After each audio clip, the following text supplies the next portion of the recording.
L'énergie est la capacité d'un corps ou d'un système à produire un mouvement ou une action mécanique. Le Soleil est la principale source d'énergie de la Terre.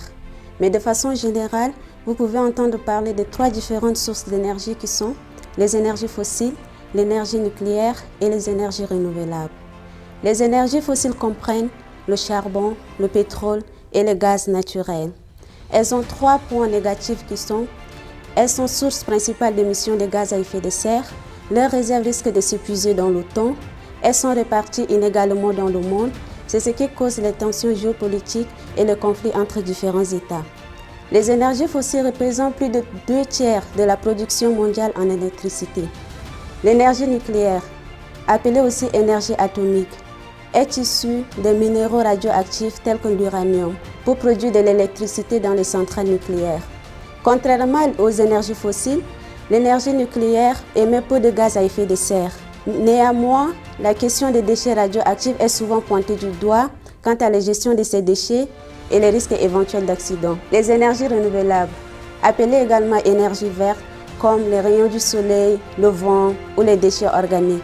Ces ressources ont l'avantage d'être quasi inépuisables et les émissions de gaz à effet de serre sont presque nulles. Les politiques énergétiques mises en place cherchent à développer ce type d'énergie afin de limiter l'utilisation des énergies fossiles et de l'énergie nucléaire. C'est ce qu'on appelle la transition énergétique. Les principales énergies renouvelables sont les énergies éoliennes, l'énergie géothermique, l'énergie hydraulique et l'énergie solaire. À l'heure actuelle, près d'1 milliard de la population mondiale n'a pas d'électricité chez eux.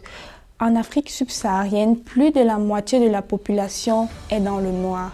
C'est la précarité énergétique. Elle a de nombreuses conséquences sur le développement économique et le bien-être social. Un fait marquant à ce sujet est l'absence d'infrastructures dans de nombreux pays.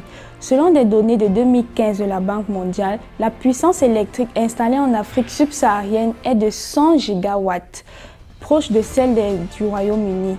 Pourtant, en 2017, nous remarquons 573 millions de personnes encore dans le noir. L'Afrique est riche en sources d'énergie, fournissant environ 19% de la production mondiale de combustibles fossiles, un chiffre qui contraste avec ceux de la consommation énergétique. Les populations africaines ne consomment que 3,2% de l'énergie primaire mondiale.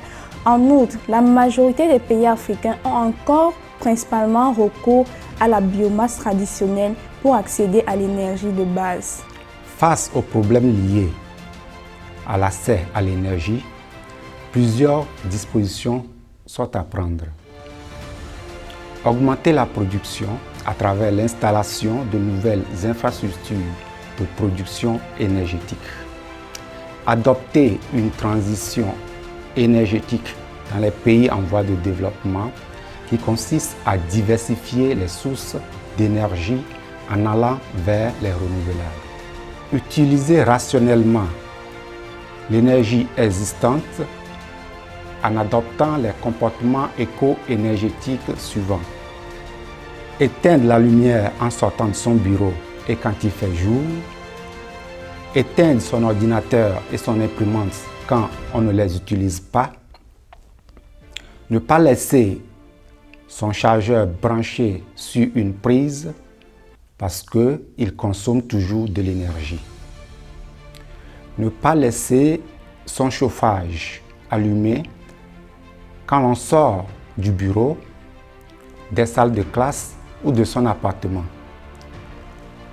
Utilisez souvent les escaliers parce qu'en plus d'être éco-énergétique, c'est bon pour notre santé.